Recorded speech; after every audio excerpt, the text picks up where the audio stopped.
የእውነት ለመናገር ውባንተነትን ለመግለጥ በደንብ ተዘጋጅቶ ካልሆነ ውባንተነት ውቅያኖስ ነው። ውባንተነትን ወንድሜ ሊገልጠው ፈልጓል። እኔ የግለሰቦች ወታደር አይደለሁም። እኔ የግንባሩ ቅጥረኛ ወታደር አይደለሁም። እኔ የሀብታሙ አያሌው ወታደር አይደለሁም። እኔ ቆምኩት ለአማራ ሕዝብ ትግል ነው።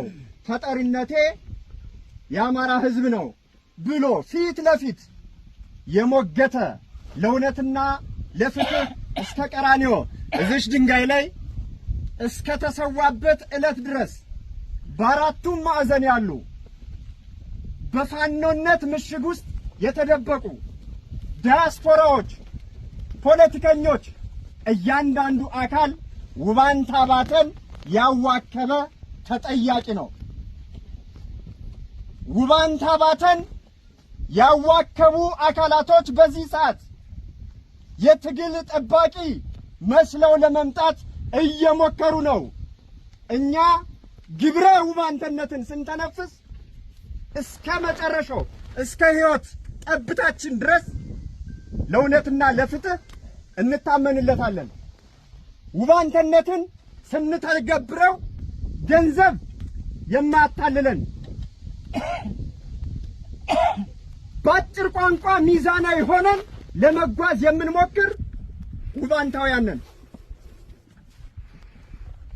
መምህር ጸዳሉ ሙላት፣ ጌታቸው አዱኛ፣ እዚህ አካባቢ ብዙ ልጆች አላችሁ። 2011 ዓመተ ምህረት ዶክተር ብርሃኑ ነጋን ታውቁታላችሁ። ጭንቅላት አለው፣ በጣም የተማረ ነው። ነገር ግን ቁጥር አንድ የአማራ ሕዝብ ታሪካዊ ጠላቱ ማለት ዶክተር ብርሃኑ ነጋ ነው። 2011 ዓመተ ምህረት ባህር ዳር ብዙ ልጆች አላችሁ እዚህ ላይ የካደን ጸዳሉ ደሴን ጨምሮ ባህር ዳር ላይ በነበረው ኦፕሬሽን እዚህ ላይ ያለው አካል የሰራ ነው። አንተ ጸረ አማራ ነህ፣ አንተ አማራን ለመቅበር የምትታትር ነህ፣ ከኢሃፓ እስከ ቅንጅት እስከ ኢዜማ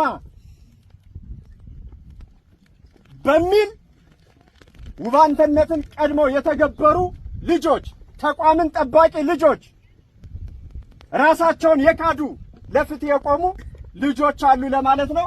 ከዚህ በመቀጠል